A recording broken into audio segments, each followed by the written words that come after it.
ហើយបុរាណលោកប្រាប់ទៀតប្រាប់មនុស្សប្រុសនឹងចង់បានប្រពន្ធលើថាទេពីមើលក្រែនក្សត្រាមើលរិទ្ធទេហ៊ានមើលចេស្តាជាងមើលអំពើអំពីហត្ថាទោះយកភរិយាមើលនេះរំនៅទៅបីចង់បានភរិយាតាមគេទៅមិនដល់ទៅផ្ទះគេឲ្យឃើញទៅដល់ផ្ទះឃើញទាំងអស់សម្រាប់អ្នកមានបញ្ញាណាទៅដល់ឃើញរបៀបរៀបចំទ្រព្យសម្បត្តិក្នុងផ្ទះគេយ៉ាងណាគេសម្អាតតុបតែងយ៉ាងណាឪពុកម្ដាយគេប្តីប្រពន្ធគេនិយាយទៅកាន់គ្នាយ៉ាងណាគេនិយាយទៅកាន់កូនចៅមើលឃើញទាំងអស់ប្របុរាណតែក្រៅដៅក្នុងទៅឃើញការងារអត់ដឹងដល់ចិត្តដល់កំណត់កម្រិតរបស់គេនឹងបុរាណវាអញ្ចឹងនឹងបានប្រាប់នៅកំឡោះចង់បានប្រពន្ធអីតាមទៅមើលផ្ទះសុំគេទៅលេងផ្ទះទៅហ៎បង្រៀនកន្លោះអញ្ចឹងតិចជាសៀមនេះមិនមែនជាជនជាតិនៅលើទឹកដីសៀមសប្តាហ៍ទេជាជនជាតិដែលមកពីប្រទេសចិនខេត្តយូណានសៀមនេះក្រុមកុលសម្ព័ន្ធជាចៅទាំងប្រុសទាំងស្រីរបស់របររស៊ីធ្វើចៅចូលទៅរុករៀនទន្ទ្រានប្រជាពលរដ្ឋចិននៅខេត្តយូណានណាក៏រដ្ឋាភិបាលនៃប្រទេសចិនហ្នឹងគេចាត់វិធានការគេកំចាត់ដេញចេញពីស្រុកគេអត់ឲ្យនៅម្ល៉េះជនជាតិសៀមនេះក៏ធ្វើអន្តោប្រវេសន៍ចេញពីខេត្តយូណានមកអន្តោប្រវេសន៍គឺចេញមករកទីតាំងភូមិករនៅថ្មីក៏ដល់អន្តោប្រវេសន៍មកដល់មកនៅលើទឹកដីកម្ពុជាអញ្ចឹងណាដីសៀមសប្តាហ៍នេះដីកម្ពុជាយើងពីសង្គមណាបងហើយនឹងដីរបស់មោនប្រទេសមោនមួយ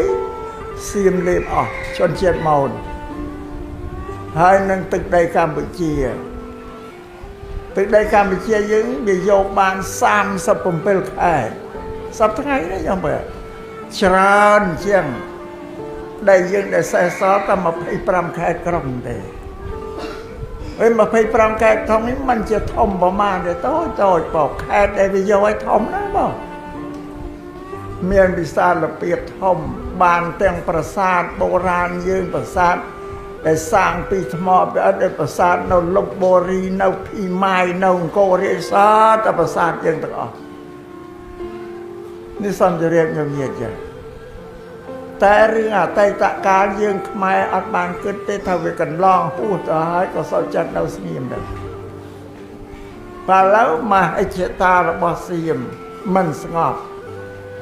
ចង់បានលេបទឹកដីយើងឲ្យអស់តែម៉ងបងហើយយើងនិយាយមើលមកទៅខ្មែរសូរ៉ែនខ្មែរស៊ីសកេតខ្មែរអង្គររាជខ្មែរប្រជានសោះតែខ្មែរទាំងអស់